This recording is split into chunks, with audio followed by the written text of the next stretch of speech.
And the sons of strangers shall build up thy walls, and their kings shall minister unto thee. For in my wrath I smote thee, but in my favor have I had mercy on thee. Because all the blessings that we're going to get, which is entailing the kingdom of heaven. Isaiah the 60th chapter, I'm going to start at the 10th verse and read on down. It says, and the sons of strangers shall build up thy walls, and their kings shall minister unto thee. For in my wrath I smote thee, but in my favor have I had mercy on thee.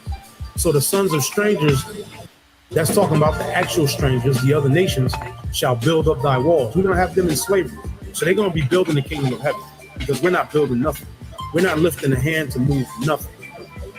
It says, for in my wrath I smote thee, but in my favor have I had mercy on thee. Therefore thy gates shall be open continually. They shall not be shut day nor night, that men may bring unto thee the forces of the Gentiles. That's talking about the actual Gentiles. We're going to take all of their substance, and that their kings may be brought. And the sons of strangers shall build up thy walls, and their kings shall minister unto thee. For in my wrath I smote thee, but in my favor have I had mercy on thee.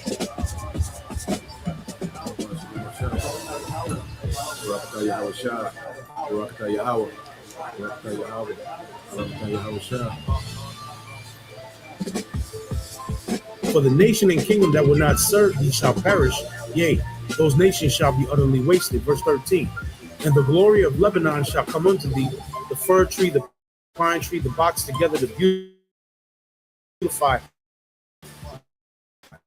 place of my sanctuary, and I will make Israel, the land of Jerusalem, is going to be made glorious.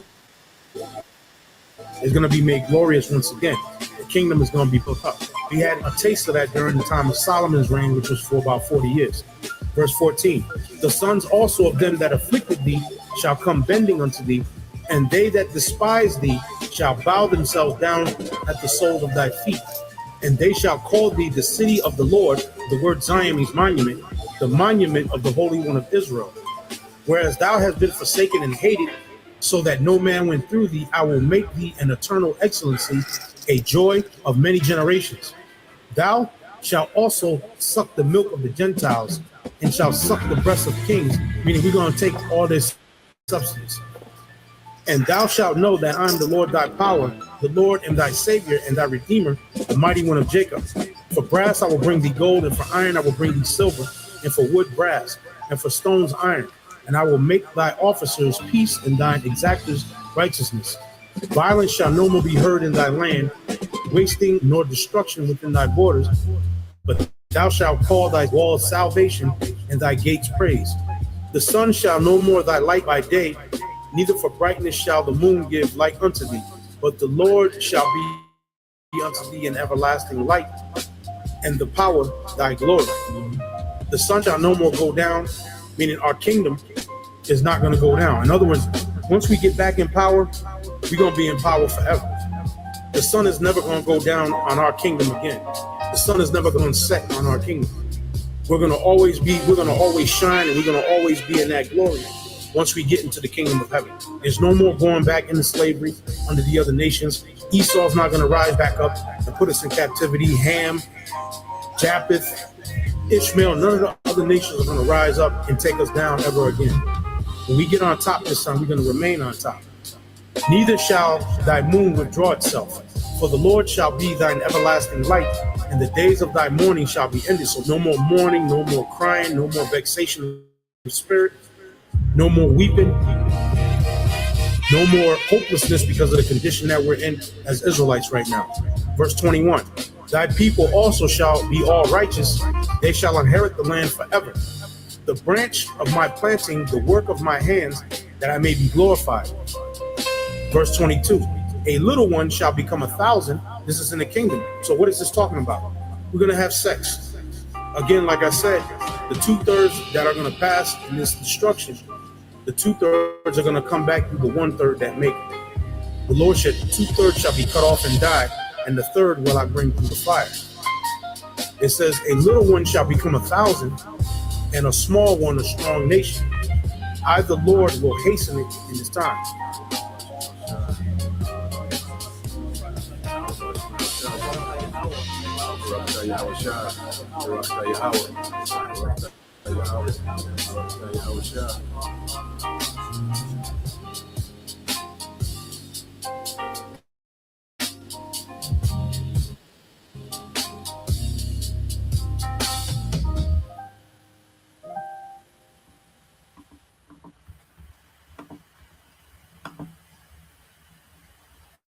We're going to show you 13 mind-blowing use cases.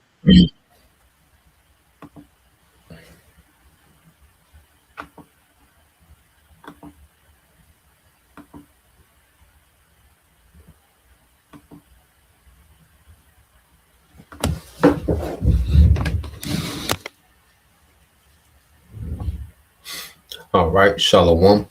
First and foremost, I would like to give all praise and glory unto Yahweh, Bahashem, Yahweh Shah, Bahashem, Rakakwadash, and double honors unto the apostles and the elders of GMS who rule well, teach well, being great examples towards younger brothers, and peace and blessings and salutation to the hopeful elect out there, pushing His word in truth and in sincerity across the four winds in the name of Yahweh Bashem Shah. Pushing to get up out of here. Shalom to the hopeful leg, the believers, the listeners who have came back to the obedience of the scriptures through faith in Yahweh Bashem Shah. All right, and what we want to get into this morning, this morning news and prophecy, okay, is dealing with this war on energy, all right, which is going to have a ripple effect into the global economy, all right, and through the global economy, being affected by this war, all right, we know that the devil is going to use this opportunity to go ahead and crash this whole system, okay, to try to switch over to his New World Order, his MOTB, okay, which is the MOTB, all right, is going to be the requirement of all citizens of this New World Order, to continue on in this man's world, in this age, okay, he's going to require MOTB. So what we're seeing now with this war on energy, okay, is a very high chance, okay, of a global economic crisis, okay, because right now as things are business as usual and gas has only went up, a few cents, a few dollars here and there, okay, some more than others. Well, this thing is going to spiral, okay, into economic crisis, man, okay, because this industrial, all right, commercial, okay, society runs off their oil. Everything is rooted back to oil. He created, all right, a system, okay, where oil is so valuable, okay, and these nations need, all right, oil to power, okay, their country, to power their grid, okay, to power their industries, to power their economy, you see, to where oil is a choke point, okay? And if you choke, all right, the distribution of oil, well, you choke the world economy, okay? So this devil, right now, what we see is the world economy is being choked, by this war, all right? This is an opportunity for the devil to go with his movement, and I don't see the devil, wasting this opportunity, because remember, Esau is on the time clock, man. He don't have that much time, you see, and the Lord is making this man speed this thing up, okay? So I want to get some precepts. I got some videos too, because it's a lot going on dealing with the oil, the Strait of Hormuz, the global economy, which is going to cause inflation, which is going to tank, all right, these world currencies, man, because it's all about a new world order with a new world currency, okay, a new world government, you see, and that's what the devil wants to push. But see, the Lord is getting ready to end Esau, Okay, so Esau agenda of New World Order is going to have to take the back seat to this war, because the war is going to cancel out this man's New World Order. Okay, everything that he wants to establish, the war going to cancel it out.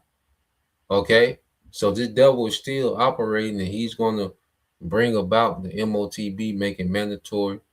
Okay, it's going to be civil unrest. It's going to be Jacob's trouble. These things are going to happen.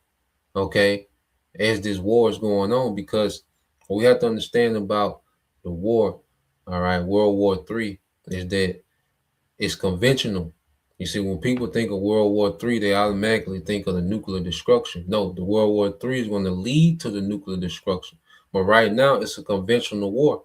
All right. And you have all these nations, okay, in the back, and they're watching, all right, how this is playing out. Because the first phase of the war is the small hats in America, all right, going to war with Iran. And see, these nations are taking notes of this war. Okay. And nations are preparing themselves to enter this war on down the line. Okay, because right now you're seeing verbal, all right, they're verbally letting you know who they stand with. Okay, these nations are verbalizing who they're standing with. Okay, but it's going to come a time, all right, where these nations are going to get into the fight. Because what you have to understand, you don't just wake up and go to war. There has to be preparations made. Okay, so the war has started. Now these nations are preparing themselves to enter into this war. Okay, all these nations, they're making preparations with the possibility that they're going to have to enter into this war, and we know according to prophecy they are. Okay, so it takes months and time to get ready to mobilize and get things in ready, stock up on reserves, okay, before you go to war. Okay, you don't just wake up and go to war like America does. Okay, that's been America's strategy lately, because the Most High got America moving like a drunk man. Matter of fact, let's get that. America is moving like a drunk man. Okay, no discernment. They're just waking up and going to war with every goddamn body. Okay, but these nations, you best believe, they're in the background making preparations to enter into this war, man. Okay, and eventually it's going to go nuclear, but before then, okay, the devil is going to make this MOTB mandatory. You're going to have Jacob's trouble in the mix of that, because MOTB is going to be this devil bringing order to chaos. Okay, so you're going to have the civil unrest, and what can cause civil unrest, man? Inflation, hyperinflation.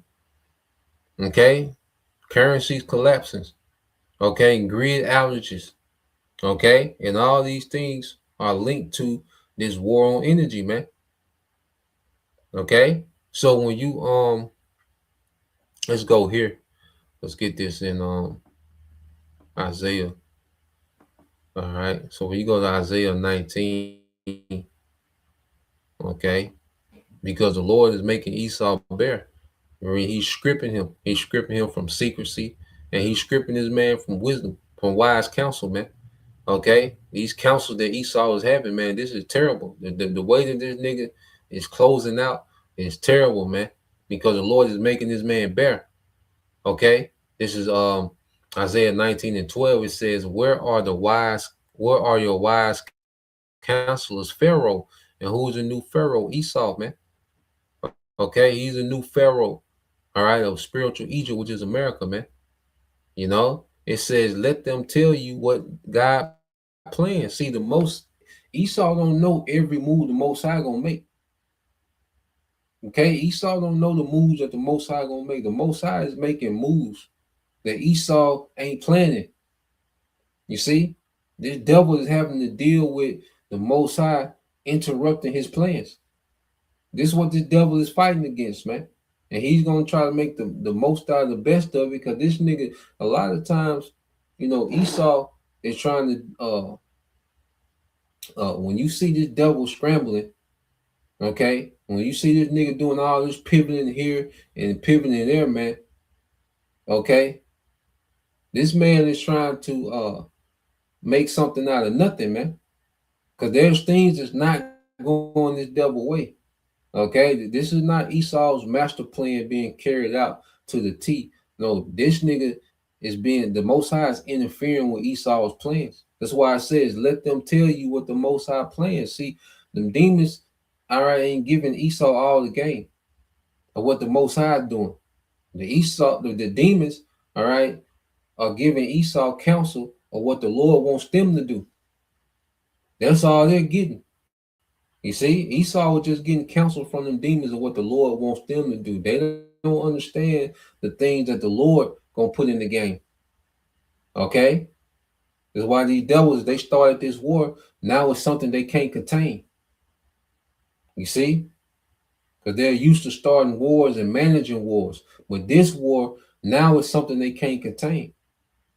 You see, now the Most High, His will, His prophecy. That's why we can look at what's happening and we can link all these alliances, all these nations speaking out. You got Russia and China, which has heavily armed Iran. You got Russia giving Iran intelligence, Turkey giving Iran intelligence to fight against the West. So now we're seeing the Lord's will begins to triumph over Esau's agenda. Okay, and his last move is this MOTB. That's his last move. Okay, so this devil doesn't know everything that the Most High, okay, is going to do as we get closer and closer to the end. There's things happening that this devil can't account for.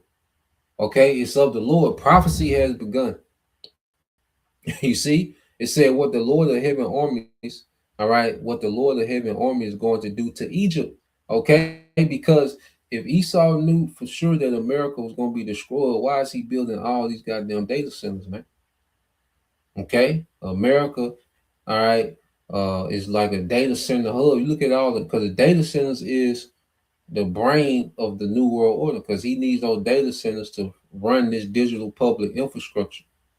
Okay, so this devil in his mind, America is going to be here. He plans on America being much weaker. Okay, he plans on depopulating in America. All right, but this man is putting a lot of money into building data centers in America, man. Okay, and the Lord is going to destroy all of it. You see, even though the devil, he hears the prophet say this, man, in his mind, he's going to sidestep judgment, man. You know, he's going to upset prophecy. Okay, because this devil is building a lot of data centers in America, man. You know, it's almost 4,000 now. He is planning to build 3 more thousand, and there's only close to 11,000 in the world. Okay, so he's investing a lot of these data centers into America, man. Okay, like America just gonna be one big data center, and that lets you know too he plans to depopulate because the data center need a lot of resources, man. Okay, that people need. Okay, so this man plans to do a lot of depopulation here in America, man. Okay, but going back into it says, where are your wise counselors, Pharaoh? Let them tell you what the Most High plans. What are the Lord of heaven's armies going to do to Egypt? The officials of Zoan are fools. The officials of Memphis are deluded. Okay, it says the leaders of the people have led Egypt astray. Okay, the leaders of the people have led Egypt astray, man. Okay, and you look at the leadership, especially with America, the elites, is foolish, man. All right, the fact that this man is trying to pull this off, it's a foolish idea. This ain't no great, wise, and terrific idea this nigga got. Okay, this nigga is doing nothing that we should be in awe of, man. This is foolish, man. The fact that he wants to replace the Most High with technology, the fact that he thinks that he can run existence without the Most High, that's foolish, man. Okay, and he's getting this counsel on the left-hand side because the Lord setting Esau up for failure. Esau is being set up for failure, man. Okay, in his mind, he thinks that he has a shot at winning. Okay, but you look at it in the spirit, man, this man is set up for complete failure, man, to even try to pull this off, man. Okay, it says, and this man has opened up something that he can't contain. He can't contain this war, man. Okay, Esau is not in the driver's seat of this war, man. He can't contain this, man. Okay, from day one when he made this move against Iran, man, Hey, it's been a ripple effect, and things have moved fast, man. And it's speeding him up. It's making him have to rush. Okay, at least not setting the tempo, man. The prophecy is setting the tempo. Yahweh Bashim Al Shai is setting the tempo, man. And when day one of the war, when he killed, all right, that supreme leader, man, from then on, man, it's been a major ripple effect, man. Okay, and we're gonna get into some things, man. All right, and this devil, he's gonna try to capitalize off the chaos. Okay, and then that's it. He got one more move to make to try to capitalize off this chaos, and then he's out of there, man. Okay, because once he make this MOT mandatory, then this war can go nuclear any moment, man. Okay, it says verse 14. It says the Lord has sent a spirit of foolishness on them, man. There's a spirit of foolishness on Esau. Okay, look how Esau moving, man. Look who's in leadership, man. Okay, look at Trump and them, how they moving. They're puppets, man, but they represent the foolishness that's on Esau. Okay, they're just the logo of the foolishness that's on Esau, man. You look at Elon Musk and Sam Altman. You look at these niggas, man. These are foolish men. Okay, stumbling and bumbling in interviews, and they're trying to make the new world order sound like utopia, but they can't. It ain't. You see, they're trying to make it sound appealing, but then they get grilled on certain questions and they get to stumbling. Okay, they're the chosen people, but then they want to undermine the Most High. They chosen of the Most High, but then they want to undermine the Most High with technology. Okay, you ask one of these CEO small hat techs, which is supposed to be the chosen people. You ask them about the Most High, man. You get a 10-minute response all over the place, man. Okay, it's a foolish spirit on Esau, man. It says they cause Egypt to stagger like a drunk in his vomit, man. So Esau is moving like a drunk man, okay, with a lot of power. Okay, that's why he's just blowing up shit. You look at how Esau is waging war. He just blowing up shit. You know, he don't have no military strategy. He's like a drunk man. Okay, he just blowing and bombing, but he really don't have no strategy, man. Okay, and you look at, all right, the other side, man, you see nothing but strategy, man. You see nothing but strategy, man, because the Lord is dismantling Esau's kingdom, man. Okay, and this MOTB is going to be this nigga's Hail Mary, all right, to try to salvage his fallen kingdom, man. It's going to be a Hail Mary, okay, attempt from Esau, man. This MOTB, okay. He's not casually, trying to set this thing up. No, he's panicking and trying to set this thing up. He's being rushed. The spirit putting pressure on Esau, prophecy putting pressure on this nigga, man. Okay, because before all this nigga was dragging his feet, man. Okay, he didn't know you could tell he was pivoting. He would go here, go there, but now the Lord threw this nigga into this, man. Okay, now he just got to come on with it. Okay, nigga Trump trying to surrender, nigga trying to get an off ramp. Okay, Esau done, man. This is the end of Esau kingdom. Okay, and we in the last days of this man's empire, man. Okay, so let's go here to Psalm. All right, get this in Psalm 73. Make sure.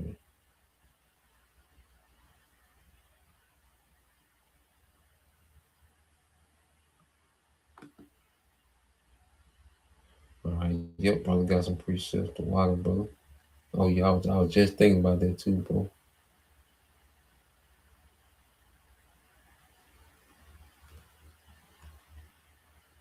Yeah, so let's go here to the brother GMS Tazadakia.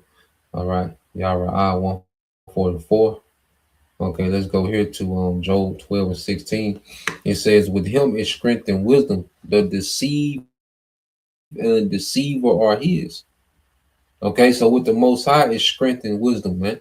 And he gives strength and wisdom to whom he wants. Okay, for his purpose, for his will to go forth in the earth.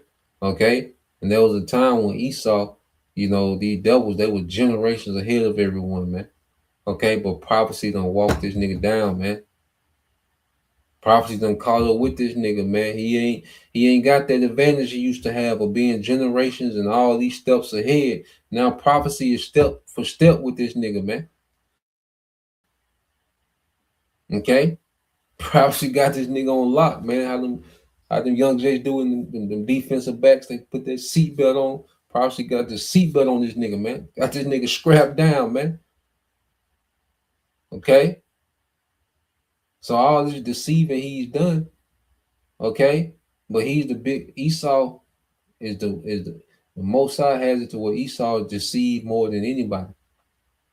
All this deceiving that Esau has done throughout the earth, but the Most High got this nigga more deceived than anybody, man. Okay, the fact that he's trying to pull this off, man. Yep, it says Job 12:17. He leadeth counselors away spoil and maketh the judges fools, man. Esau is being made a fool, man. We're watching the Lord make Esau a fool on a global stage, man.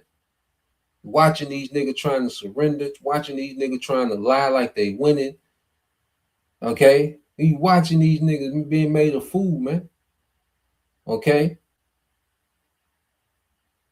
You see these niggas are being spoiled, man. Okay? Everything that these niggas, everything that Esau was trying to pull off, man, the Lord is beginning to intervene. Okay? He doesn't have their free movement like he once had. There was a time when Esau had a lot of free movement out here. He don't have that anymore, man. Okay? Prophecy is step with step for this nigga, man. So when he make a move, now there's a reaction immediately. Reaction immediately now. Okay? It said he leadeth counselors away spoil and maketh the judges fools. Okay? Verse 18. He looseth the bond of kings and girded their loins with a girdle. Okay? So Esau, Edom, okay, is being undone. Okay? He's being undone. Certain alliances as people start jumping ship, because see, a lot of the world function based off East America just being this super superior military power. Okay, so a lot of agreements was just based off straight fear. Babylon just being a bully. A lot of agreements and alliances was based off of it. Okay, but now they see the bully got a bloody nose. It's like now it changed the trajectory of everything. You see, now the globe is seeing the bully got a bloody nose. Now it's changing. These other nations are looking like, wait a minute, we can do something different, and it's the will of the Lord that they finna execute, man. Like, wait a minute, because America been the problem for a long time, but they just had to deal with America because they didn't want to deal with America's military might, man. Okay, but as they see America, is vulnerable, as they see America ain't invincible, okay, they see America ain't hyped up like they thought it was, man. Okay, the emperor has no clothes, as they say. Okay, so if these nations are seeing this, now they're reconsidering their stance with everything, man. Okay, now prophecy is in effect. Now these nations are going to get in line with prophecy, man.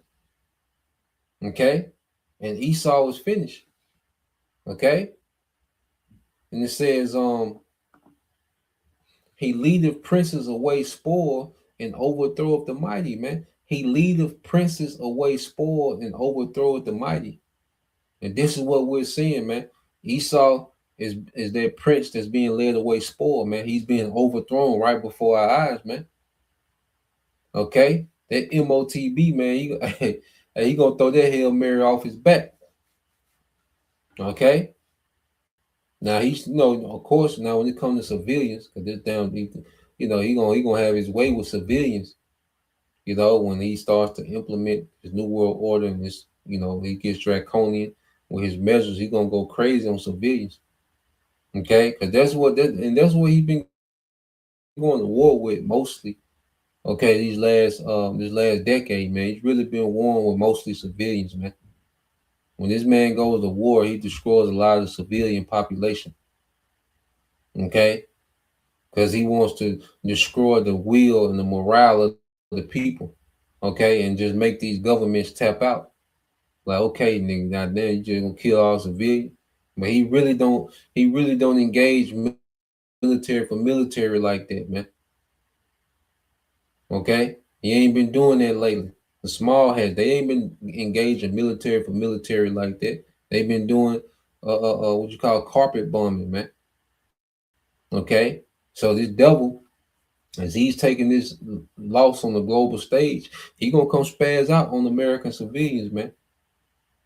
Okay? He gonna come spaz out on American civilians. Okay? So it says, reading on verse 20, it says, he removeth away the speech of the trusty and taketh away the understanding of the age. And it says, he poureth contempt upon princes and weakening the strength of the mighty, man. Because Esau is being charged with contempt, man, because he's been rebelling against Yahweh Bashim al-Shai. So the Most High is holding this nigga in contempt. Okay? And dismantling this man. Esau is being prepped for judgment, man. And we're seeing the beginning phase of it, man. Okay? And like I said, a conventional war like this, man, can go on for some time. Okay? And you're going to see nations trickle into this thing. Okay? But before then, all right, this economic collapse, okay, is imminent, man. Okay? It has to happen. That's a part of prophecy, man. Okay? Let's see.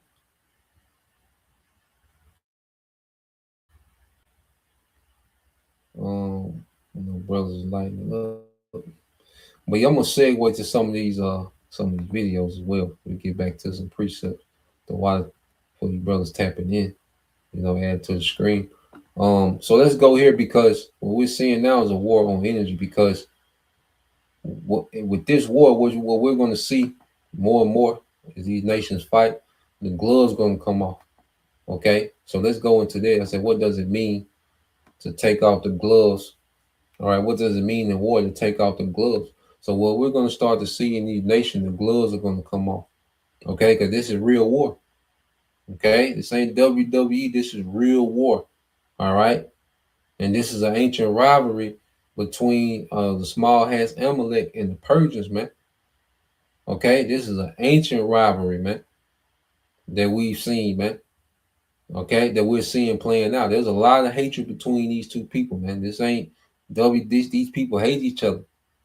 Okay, these Persians and these Amalekites, and they know the history. Okay, you go back to the Greek and Persian wars. Okay, and then even during the time of the Romans, all right, Romans, their main rivalry, all right, there was always a challenge to them was the Parthians, which is modern day Iran. Okay, and those Parthians, you see. So Esau and Elam has had an intense rivalry for a while. Okay, so there's a lot of real hatred within, all right, this war. Okay, there's a lot of pent up hatred within this war, and the Lord got it set up like that for His purpose, man. It says taking the gloves off in war means abandoning restraint, rules, or polite measures to engage in intense, ruthless, and often violent conflict. Okay, so what we're going to see as this war continues is they're going to start to take the gloves off. Okay, and they're going to become more intense, more ruthless. Okay, it said that it signifies a shift to maximum aggression where combatants stop holding back to win at all costs. This idiom implies abandoning caution and in some contexts ignoring conventional rules of engagement, because right now it's conventional. And pretty soon, but what we're seeing now is starting to transition into a war on energy. okay? And then eventually it's going to transition into a nuclear war, okay? After the MOTB is made mandatory, man.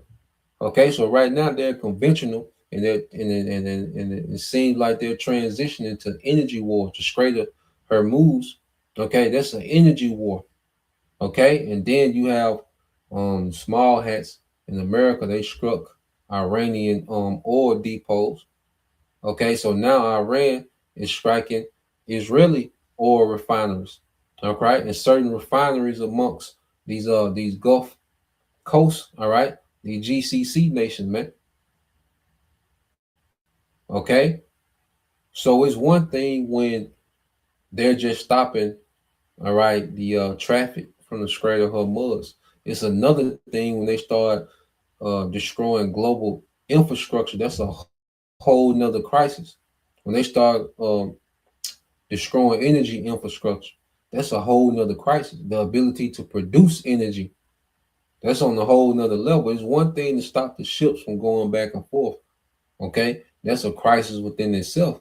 But then to start to attack the global energy grid, that's a whole nother level of crisis, man. And they're beginning to do that. Okay, so let's go here. Let's play this. All right, because as you have people.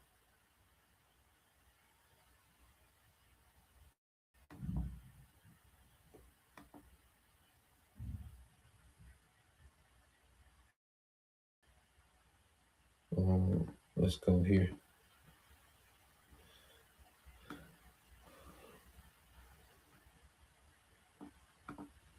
So let's play this on some of the effects that it's having, you know, domestically.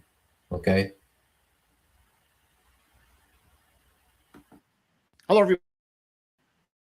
everybody. David Schuster here. If you are heading to a gas station, be prepared for sticker shock. You've seen a really epic rise in the price of gas, $3.48 right now. Just look, a week ago, it was below $3 a gallon, and it's dramatically more than it was last month and last year. The problem here is the price of oil. The price of oil overnight jumped above $100 a barrel.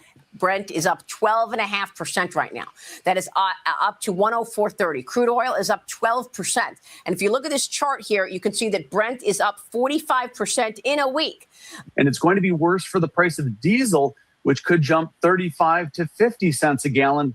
That would put it close to nearly a $5 a gallon national average. Diesel is what trucks use to transport most consumer goods. So the prices of all kinds of products are also about to rise. All of this is because of the war against Iran. So the world is now a little more than a week into the largest oil disruption ever in history.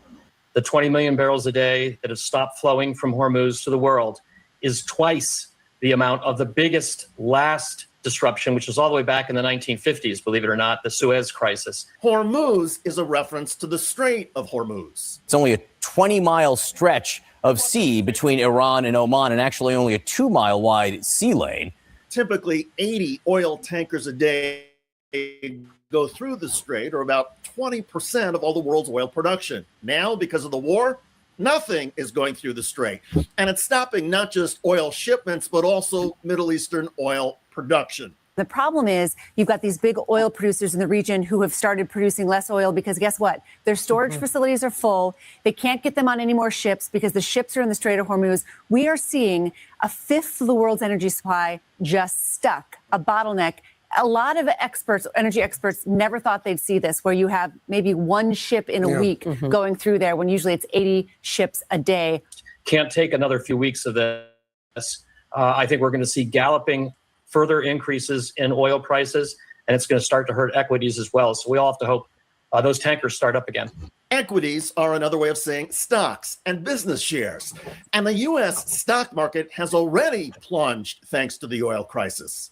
You have a stock market that is clearly rattled by an escalating war in the Middle East. And the big concern is an inflation shock because of dramatically higher energy prices. You talked about that crude oil price topping $100 a barrel overnight.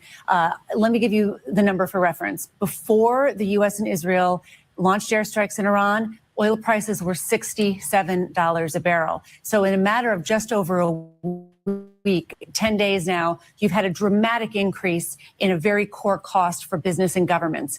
And the costs have not spiked this high in 4 years. We're watching investor reaction on Wall Street to the war in Iran. Looking right now live at the big board, you see we're in negative territory there. A barrel of oil costs more than $100 per barrel. That's today, and that's the highest it's been since 2022. You can see this chart over time. The last time it was this high was when Russia invaded Ukraine, and that height was at June of 2022. June of 2022, that's the last time oil prices skyrocketed like this. And now the price per gallon of gasoline across the United States averages $3.48, up nearly 50 cents in a week. Gas stations are seeing their costs go up in real time again today as oil markets are jumping, and that's going to mean another round of price increases over the course of this week.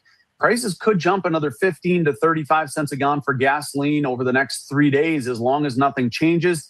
And that means if nothing changes and the Strait of Hormuz remains blocked off, the average price of gasoline in the United States could soon reach $4 a gallon. The president shrugged off the rise in oil prices, calling it a very small price to pay for USA and world safety and peace. What the CNN anchor did not read was that last line that Trump wrote, "Only fools would think differently." Well, American consumers are not being fooled by Donald Trump. And on top of the dramatic price spikes for energy, higher prices are also coming for food, consumer goods, and transportation. It's not just gas, though, John. Jet fuel, right? Jet fuel prices have skyrocketed. United Airlines CEO warning that could raise the cost of airfare, and diesel as well. Diesel prices, they're actually up by even more than gasoline on a percentage basis, 24% increase. This is a 3-year high. And look, this is bad news for farmers, for railroads, for trucks, and ultimately, John, for consumers, because everyone is indirectly paying the cost of diesel when they're buying stuff. Now, just as quickly as energy prices have gone up, they could also start to come down. The price of oil dropped below $100 per barrel at one point on this day, simply because leaders in Europe spoke about opening up their strategic oil reserves. Also, if the United States could somehow eliminate the Iranian missile attacks on cargo ships and protect the oil tankers that need to go through the Strait of Hormuz, energy prices would start to fall again. The Trump administration has promised to provide Navy escorts to all cargo ships trying to go through the Strait, and the cargo companies are reportedly considering it. Turn on their ADS, their transponders. Do they have enough confidence to put at risk $100 to $250 million in cargoes? That's the biggest question. If we see that, oil prices could plummet by 15% rather quickly. But keep in mind, every day this situation has been ongoing. We've lost roughly 20 million barrels of oil and products that would have flowed through the market. As you've mentioned, oil-producing countries like Kuwait and Iraq already throttling back on oil production. So there's going to be some slack that still does not allow oil to fall back to its pre-war level for quite some time. Now, Secretary of Energy has said weeks. The president has illustrated weeks. I think it's going to be more measured and months. And every day the situation continues, it could add another several weeks to the recovery time. Weeks, if not months, of high prices. And that's the sort of analysis that is causing heartburn for stock traders, investors, and anybody who has money on Wall Street. The Dow Jones Industrial Average, which was at 50,000 just a few weeks ago, has dropped nearly 7%. And the losses began piling up even before the Iran war began, thanks to horrible reports in the United States about the U.S. labor market and about declines in manufacturing. Virtually nothing in the U.S. economy is helped by higher energy prices. And the only question now is whether the damage to U.S. businesses and consumers remains severe and expensive, or whether the economic crash from the war intensifies and becomes catastrophic. By the way, I mentioned the plunging Trump jobs report. The recent numbers have left conservative news anchors and hosts stunned. Non-farm payrolls, minus 92,000, minus 92,000. That is a biggie. As you can see the market reacting, we are also seeing the unemployment rate tick up to 4.4%, a loss of factory jobs of 12,000, government jobs, a loss of 6,000. private sector jobs, a loss of 86,000. Check out that video at the link below. It generated a lot of comments on YouTube. One of the most popular is from Sarah, who wrote, "Why are they so surprised? Did they not remember his first disaster?" Yeah, man. So this thing can get catastrophic quick. You know, this thing can become a dire situation quick. Okay, I got another video. If a brother could, I think that's the grind that shall cease. I believe that's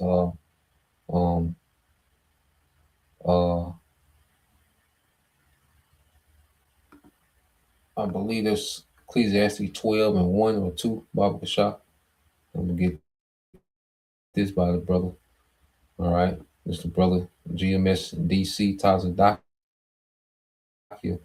All right, yeah, Tazadak Yara 144. So lucky. It's Isaiah 19 and 15. Okay, and it says, "Neither shall there be any work for Egypt, which the head, tail, branch, or rush may do." You know, because things are going to come to a screeching halt. You know, which is going to create civil unrest, man. Hey, we could be at the doors for civil unrest, man. I'm talking about, you know, we coming into the Passover. Lord, will we make it there, man? And if the Lord allow us to have a Passover, man, you know, hey, the gates can open up.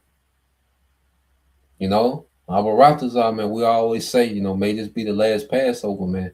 You know, but man, the way things shaping up and the way the Lord can accelerate things, man, hey, because the Lord ready to get this nigga out of power, man. The Lord ready to remove Esau, Edom out of power, man. That's what we have to understand. Damn what this nigga got going on in his plan. Nigga, you finna be out of here. Your plans don't matter. Okay? Your plans are getting to the point where they don't matter, nigga. We know, all right, that this war is going to bring this economy to a screeching stop. The global economy to a screeching stop, man. Okay? Which is going to create unrest. All right, and this nigga gonna throw that Hail Mary with that MOTB. All right, and Yahweh Shai gonna intercept it with them nukes and them chariots, man. Okay, because this devil, he's finished, man. Okay. Yep, verse 16. It says, "In that day shall Egypt be like unto women, and it shall be afraid, all right, and fear, because of the shaking of the hand of the Lord of hosts, which shaketh over it," man. The Most High is shaking his hand over Esau, man. Okay? The Lord, that's why the Lord raised up the prophets to tell Esau about himself, man, because the Lord was prepping, all right, for what he was getting ready to do. Now the Lord is going to start executing on what the prophet's been saying, on what he has had his prophets saying, man. The Lord is shaking the hand over this nigga and this wicked kingdom, man, and this wicked New World Order agenda, man. The Most High finna reject that shit. He finna slap that shit off the table, man. Okay, all these schemes and plots, and this nigga trying to do this, and the S&P and the Dow, and nigga, and all that confusion ass shit Esau got going on, man. The Lord finna slap this nigga empire off the table, man. Okay, and that's why he tricked Esau into this war, man.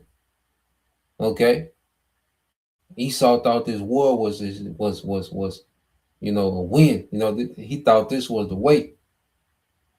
Okay, but now, all right, it's getting out of hand quick. You see, and I'm talking about from the military aspect, man, because these nations finna pile up on Babylon. These nations finna pile up on Babylon, man, and they see Babylon is vulnerable as hell. The IDF they're not even a factor. Okay, you know. They not even a factor when you come to military, man. Okay. So, you know, we seeing the Lord shake his hand over Egypt, man. Okay. And it's going to get real hard over here, man. Okay. It's going to be some dire situation. Okay. Yep. Because that's the why I'm putting on verse 1, 2. Because as this word is going out, there's a chance to repent. You know, you Israelites, man, we in them times. You see, you got Jake still moving around like, you know, like in La La Land, like it's going to be forever. All just another war, shrugging your shoulder. This ain't just another war. Okay. This war, all right, going to turn Babylon to a desert. And before then, it's going to bring chaos. All right. in the earth, man, especially here in America, man. Okay, as you have this war on energy, man. You see, because these nations are going to start taking the gloves off, man. Okay, and the Most High got these nations to where they're going to start really getting grimy, all right, to win this war. It's going to become a real grimy, all out, dog fight, man. Okay, and it's going to wreak havoc, okay, on the global economy, okay, and it's going to cause civil unrest. It's going to cause scarcity. It's going to cause famine, okay, pestilence, because also Esau released pestilence, but then you have actual diseases increase when there's famine. So it's going to be pandemonium, okay? Ecclesiastes 12:1, it says, remember now thy creator in the days of thy youth, while the evil days come not, nor the year draw nigh, when thou shalt say, I have no pleasure in them, okay? Because right now the Lord finna take the pleasure out the earth, man. Okay, the Lord, this thing finna shift gears, man. It's finna get real scarce. It's finna be real dystopian. It's finna be real uncomfortable, man. Okay, Ecclesiastes 12:4 says, and the doors shall be shut in the streets. All right, and the door shall be shut in the streets when the sound of the grinding is low, and he shall rise up at the voice of the bird, and all the daughters of music, okay, shall be brought low. Okay, verse 3. Yep, that's the point. It says, verse 3, Ecclesiastes 12:3 says, in the day when the keepers of the house shall tremble, which the keeper of the house are the economists. Okay, you're going to the word, house. Okay, I think that's in the Greek. Okay, or steward. It goes into a word that resembles economy. Okay, and it says, and the strong men shall bow down themselves, and the grinders shall cease. Yeah, the rich men. Because it's people that's finna go broke instantly. People with wealth that's finna go broke. Okay, because if you're not in the inner circle of these oligarchs, man, okay, your wealth is going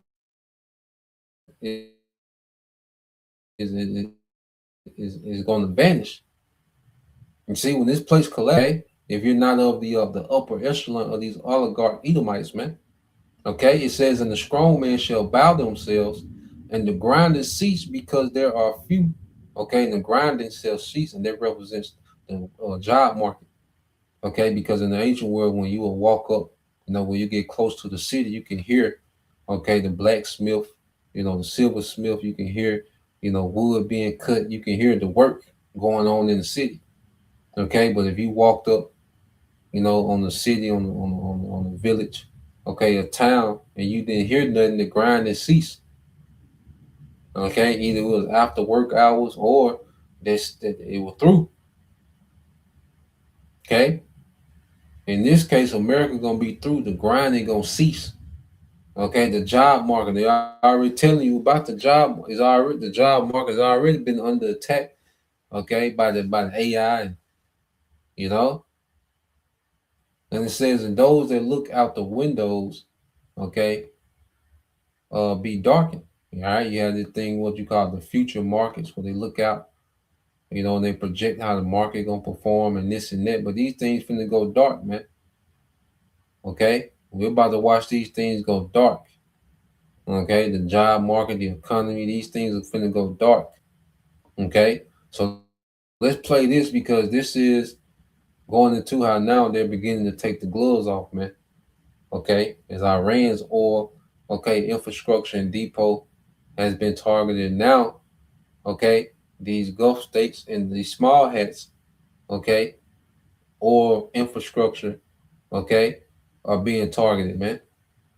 All right, see, this is on another level than just blocking the scrape, because if these oil infrastructure is destroyed in their region, well, you can open the strait up, can't nothing come out, because they got reserves, but as much, okay? Because I think the world, all right, capacity for oil, man, it's a lot, man. You got to think about running the earth on reserve. The reserve's not gonna last that long. Okay, and then it's going to cause these nations to do shutdowns and businesses to close and to try to stretch out these reserves. Okay, cities, whole cities going to have to be shut down to try to, all right, reserve, man, to have reserve, man. So it can get real chaotic soon, man, if this Strait of Hormuz continue, man, because this is a war on energy, and then they're beginning to destroy energy infrastructure, man. That's a whole nother level. Okay, so let's play this. This morning, a 90-year-old company stopped working. Not slowed down, not reduced output.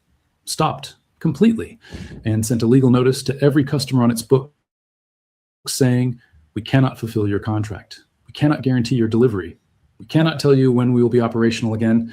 That company is Bapco, Bahrain Petroleum Company, the only oil refinery in the entire Kingdom of Bahrain.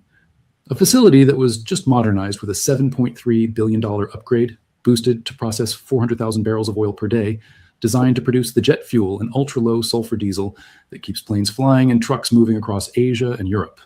This morning, Iranian Shahed drones found it. The fire that erupted at the Al Mamir facility lit up the Manama skyline for hours. Thick black smoke visible from highways across the island kingdom. Every emergency response unit in Bahrain mobilized simultaneously. And by the time the flames were being contained, Bapco had already issued the legal document that sends shockwaves through global energy markets, force majeure. 2 words that in normal times appear in contract law textbooks. In wartime, they mean something far simpler. We have been hit, we are down, and the world's fuel supply just got smaller. Bapco joins a growing list of Gulf energy giants that have now declared force majeure in the past 10 days. Qatar Energy declared it first, halting exports from the world's largest LNG plant, removing 20% of global liquefied natural gas from the market overnight. Kuwait followed with production cuts. Saudi Arabia's Ras Tanura refinery, one of the largest on earth, closed after Iranian strikes. And now Bahrain's only refinery, freshly upgraded, newly modernized, worth billions, offline. One by one, the energy infrastructure of the richest oil region on the planet is going dark. And the number that captures what that means for every person alive on Earth today is this. Brent crude oil hit $190 per barrel this morning. That is 60% higher than the day this war started 10 days ago. 60% in 10 days. The largest sustained oil price surge in over 50 years. Bloomberg confirmed this morning that $6 trillion in global stock market value has been wiped out since February 28th. $6 trillion gone. Not from one country's markets, from every market simultaneously. Japan's Nikkei down 7% at its worst point today. South Korea's Kospi down 8%. Germany's DAX down nearly 3%. London's FTSE down 2%. US stock futures pointing lower before Wall Street even opened. Samsung, one of the world's most valuable technology companies, watched its shares 12% as the markets opened full because Samsung needs energy to run its factories. Samsung needs jet fuel to ship its products. Samsung needs a functioning global supply chain. And this morning, the global supply chain is not functioning normally. This is not a Middle Eastern problem anymore. This is a planetary economic emergency playing out in real time. And it started with a drone hitting a refinery on a small island in the Gulf that most people couldn't locate on a map before today. Iran's message to the Gulf states today was delivered not through a diplomat, not through a press release, through the smoke rising from Bapco's Al Mamir facility. The message was specific and it was public. If you can handle $200 per barrel oil, stay with Trump. If you cannot, separate yourself from this war. That is not an interpretation. Iran's leadership stated it directly. Stand with them. So Iran told these Gulf Arab states, look, unless you can stand $200, all right, barrel per oil, okay, stay with Trump. But if not, so you better separate yourself, and which is going to form that alliance of the dragons of Arabia and the second Esdras, okay, 15 and 30. It's gonna force these nations. The Lord is forcing His prophecy in the earth, man. Okay, the least they gonna make they play with the global economy crashing. They gonna make they play, okay. But the Lord's gonna make His play and cancel out everything that these devils, all right, are trying to establish with this war. Because once He make, like I say, now prophecy is step for step with this nigga. Okay, he started this war, and the Lord immediately started expanding the war immediately.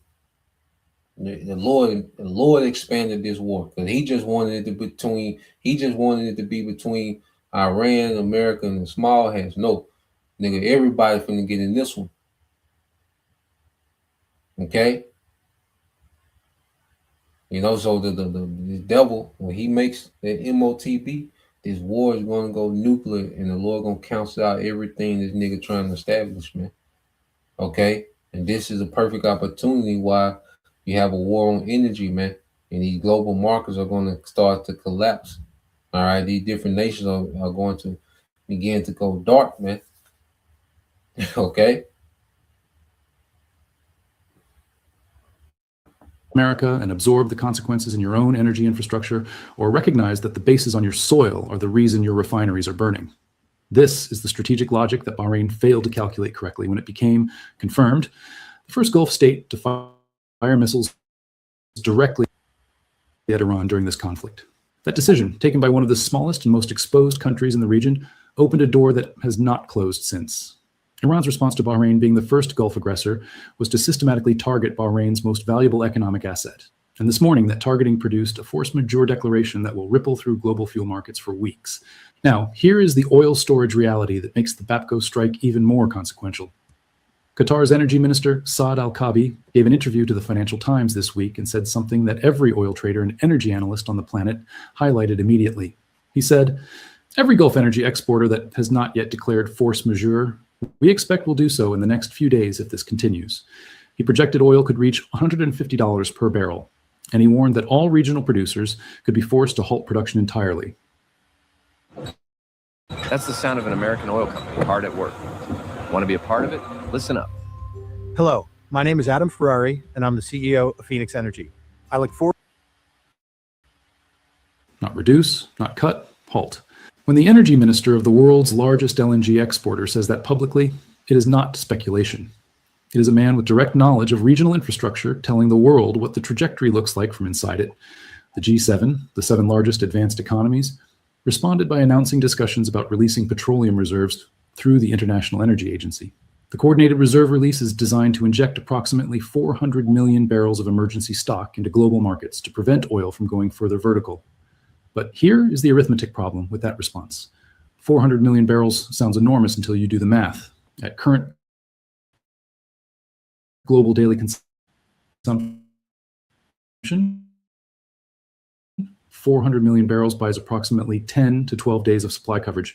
After that, refineries burning still exists. Japan understood this arithmetic immediately. Japan's government issued emergency orders today to release oil from its national strategic reserve. The emergency stockpile kept specifically for scenarios where normal supply is disrupted. Japan is entirely dependent on imported energy.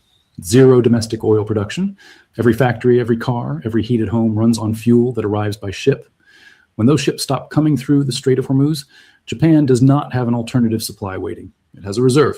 And this morning, Japan started spending that reserve. South Korea's president issued public warnings against panic buying and hoarding at gas stations.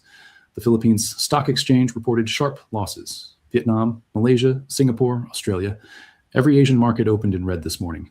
Meanwhile, Mojtaba Khamenei, Iran's new supreme leader selected just yesterday, the son of the man America killed to start this war, has inherited a country whose military is operating at full autonomous capacity, whose weapons factories are running at double production, and whose strategic objective is now explicitly stated as driving oil to $200 per barrel as the mechanism to make America's continuation of this war economically and politically impossible at home. Trump's response to $114 oil?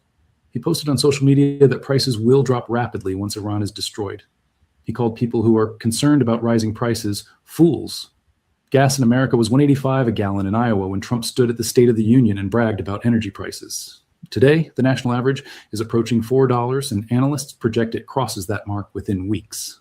The gap between $1.85 and $4 is not an abstraction.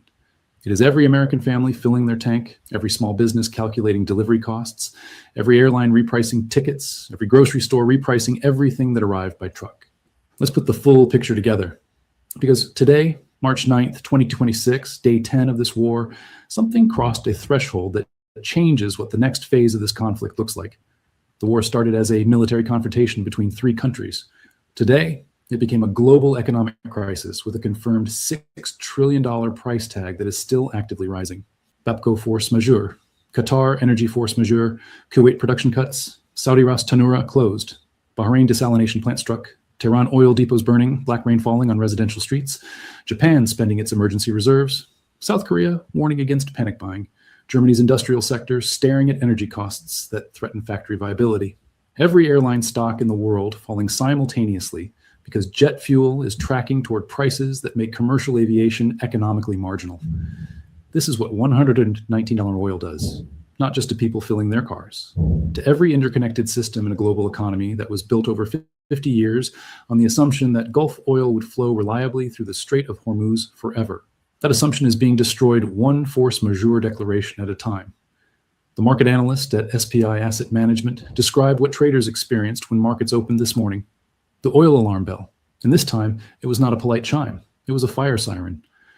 Qatar's energy minister projected $150. Analysts at KPLR projected $150 by end of March if the strait stays closed. The strait has shown no signs of reopening. Iran has stated explicitly it will target any American or Israeli vessel attempting transit. And the new supreme leader,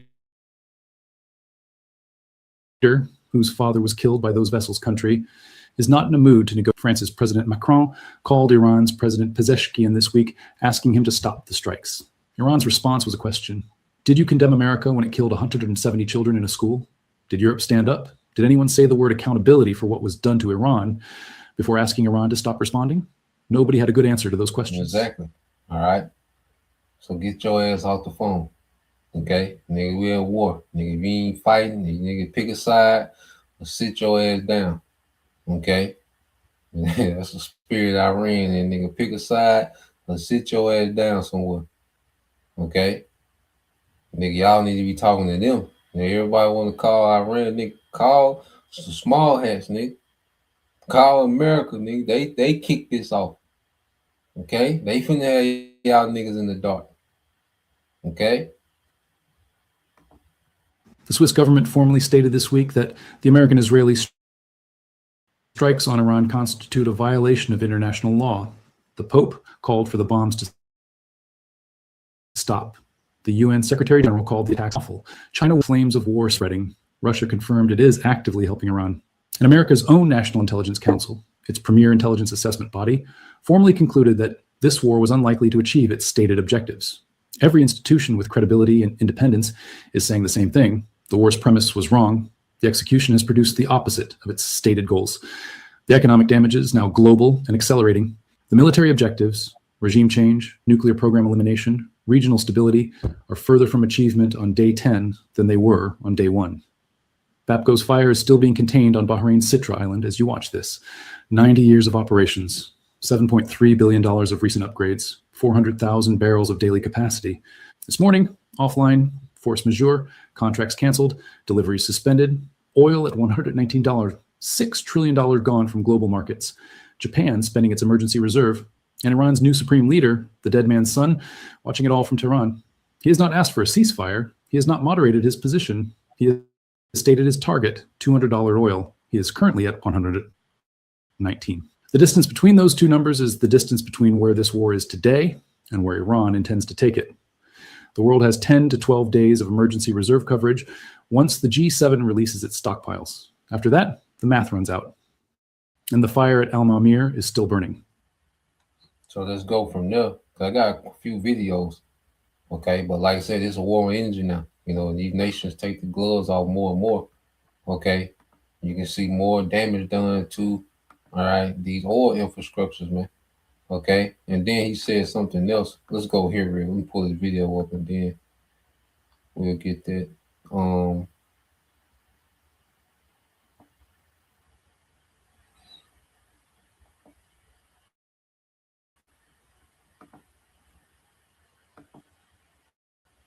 You know, so when these small hats, you know, they struck, you know, Iranian oil fields and depots.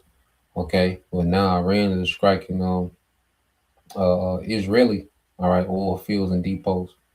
Okay, so now the gloves are coming off, man. Like I said, Esau done started something and it's accelerating. He gonna have to hurry up and throw his MOTB in the mix.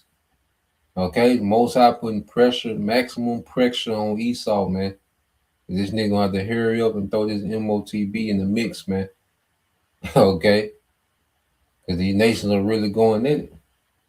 You see? Now, like I said, it could it could be an off ramp somewhere in the mix, so that can happen. That can happen as well. Or the Lord can let this thing just keep going and going and going. All right. And put this pressure on the devil to come with the MOTB. Okay. Now Russia can broker some type of big peace deal on the line, and things so-called get copacetic. We'll see. Okay. We'll see, man. Time will tell. All right, but as where we stand now, the way that they're going, man, it can be a crisis quick. Okay, a week from now, 2 months from now, So, so you have this term that he was using. All right, force majeure. Okay, and when you go into that term force majeure, okay, it says is a contractual clause freeing parties from liability when unforeseen, uncontrollable events like natural disasters, war, or pandemic present them from fulfilling, obligations. It excuses non-performance, allowing for contract suspension or termination without penalties, man. And these Gulf states are having to issue these force majeures to all their clients. All right, the people that they usually send oil to, well, they having to issue these force majeures because they can't fill the obligations because the Strait of Hormuz is closed. Okay, and war, all right, is a reason that they can cause for force majeure. Okay, so the Gulf Arab states, they're not able to fulfill their obligations, man. Okay, and at least they're gonna have to pounce on this, man. Okay, with this MOTB, you see. So, let's go here.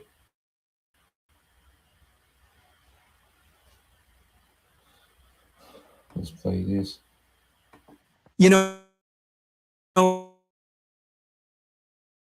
There are moments in history where the fog of war clears just long enough for brutal moment right now. Last 48, the Islam stating that it has literally plunged the Israeli entity into darkness. We are talking about the 34th wave of Operation True Promise. And let me tell you, this was not a pinprick. As the Iran war continues, the U.S. and its allies have a problem, a drone problem. Iran has targeted fuel refinery in Israel's Haifa area. Israeli fuel facility in Iran's crosshairs. This is what Iran says. Israel's oil refinery has been targeted. This was a strategic knockout. Using the long-range, stealth-capable Arash drone, Iran successfully demolished the Haifa oil refinery and its adjacent power plant. The footage coming out of occupied Palestine is nothing short of apocalyptic. The sky over Haifa glowing a deep, horrific orange as these massive fuel storage facilities, the lifeblood of the Israeli war machine, were turned into towering infernos. This wasn't just an attack. It was an execution of critical infrastructure. For years, the occupation regime has used the Haifa complex as a strategic asset to fuel its aggression against the Islamic Republic and the Palestinian people.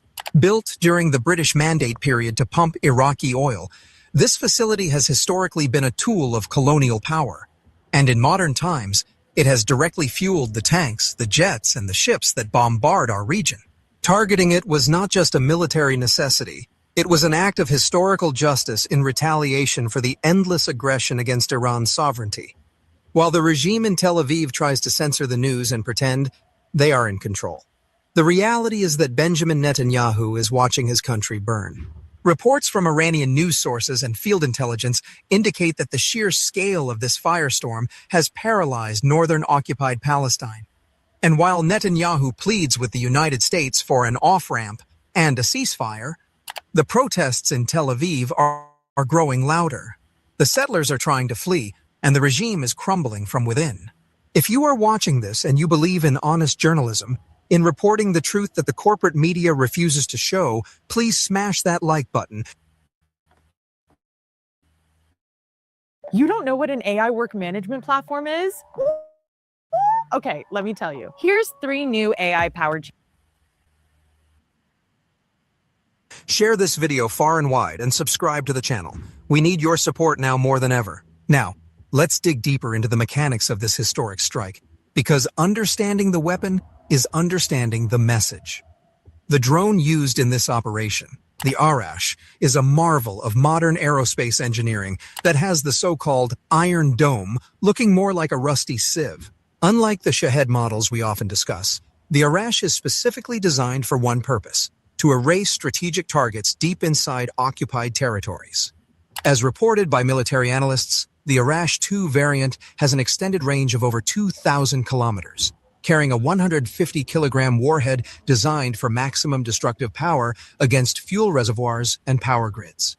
What makes it truly undetectable and terrifying for the Israeli command is its low thermal signature and its ability to fly complex terrain-hugging profiles. It was designed with the specific intention of striking Haifa and Tel Aviv. While the regime's sensors were busy trying to block images of the flames, these drones were swarming the refinery complex, completely overwhelming their defense systems. To truly grasp the significance of the Haifa oil refinery, we must look at its ugly colonial history and how it functions as a direct cog in the machine of genocide. This refinery isn't just a civilian power plant. It is a military asset that has been soaked in the blood of the Palestinian people for decades. Established in the 1930s by the British and the Iraq Petroleum Company, it was built to export oil from Kirkuk, effectively stealing the resources of the Muslim world to fuel Western empire. After the occupation of 1948, it was nationalized by the Israeli regime and has since been the primary hub for processing crude oil to power their military aircraft, their Merkava tanks, and their naval vessels that blockade Gaza. By striking this facility, Iran has effectively severed the Achilles tendon of the Israeli military. You cannot fight a war on 7 fronts when your tanks are out of gas and your grid is offline. This was a direct response to the regime's constant threats to target Iran's oil infrastructure. They started this economic warfare, and the Islamic Republic has finished it. The ripple effects of this strike are being felt at gas pumps in New York, London, and Tokyo. Global oil markets are in a state of sheer panic. Even Western outlets are quietly admitting that Brent crude has breached historic thresholds not seen in years. The simple truth is that when Iran demonstrates its power to dismantle energy infrastructure, the world's speculative markets react with, and the United States is facing an energy crisis that goes straight to the heart of its economy. The American people, who are already struggling with the cost of living, are now being dragged closer to the brink of a regional war because of their government's blind support for Netanyahu. The risk premium on oil has exploded because the world now realizes that the security of the Persian Gulf is guaranteed by Iran, not by the United States Navy. Some breaking news now just coming out of Israel, where it's being reported that rockets have fallen in several areas in the center of the country. Let's go straight over to Noor Aude. She joins us from Ramallah in the occupied West Bank. And Noor, what are we hearing about the impact of those fallen rockets?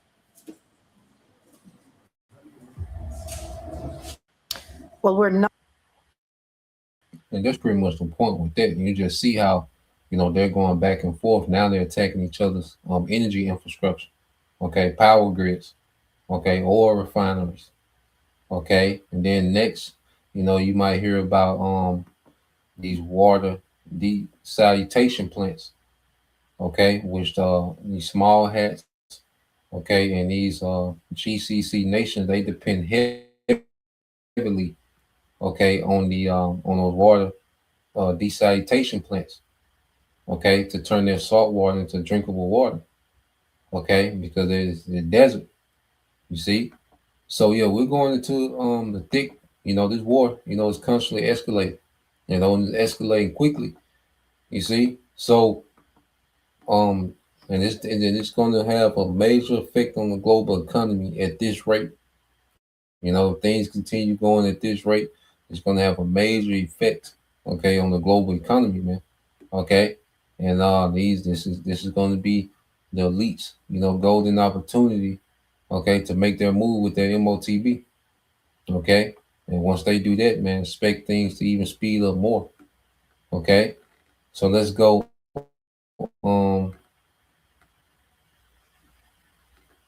Let's go here. Let's get this in the book of Psalm 73.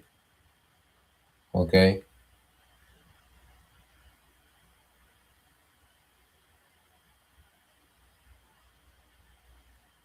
Oh yeah, that's beautiful. This is Psalm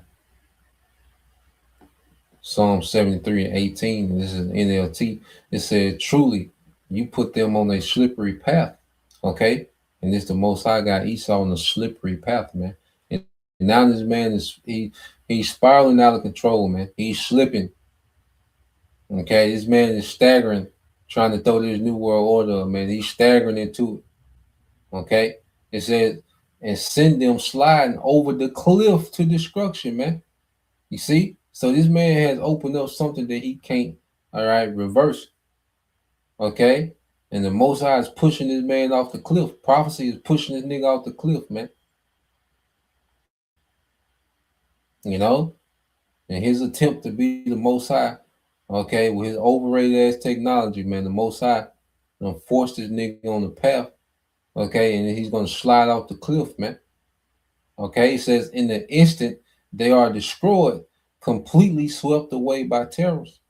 Okay, completely swept away by terrorists, man. You see, because when this war goes nuclear, man, this man's kingdom is going. What Scripture say? He's seen Satan fall like lightning. He's seen Satan fall from heaven, from rulership like lightning, man. You know, it's going to build. This thing is building up to a swift removal, okay, of Esau's rulership, man. Okay. And this man that has terrorized the earth for all this time, now terrorists are going to be, all right, meet him at every side, man.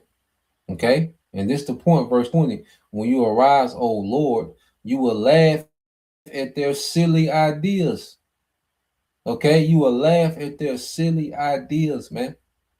Okay? So this new world order agenda is a silly idea by the elites, man. Okay? And this idea to start this war, it was silly, man. But it's beautiful for the sake of the hopeful elect. Okay, on his part, it's a silly idea for the devil to do this. Okay, as a person laughs at dreams in the morning. Okay, as a person laughs at dreams in the morning, man. So this is a joke, all right, to the Most High, man. What the devil is doing. Okay. This is a complete joke, and he's looking like a joke more and more.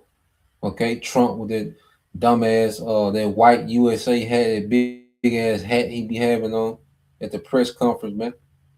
Okay, straight joke, man. All right. But that's the point. You know, I leave it there. Okay.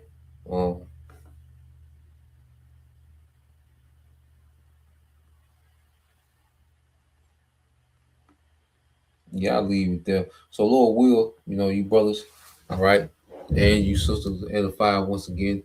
I'm gonna give all praise and glory unto Yahweh Bahashem, Yahushua Bahashem, Rakakadash, and double honors unto the apostles and the elders of GMS who rule well, teach well, being great examples towards younger brothers. And peace and blessings, salutations to the hopeful. Shalom.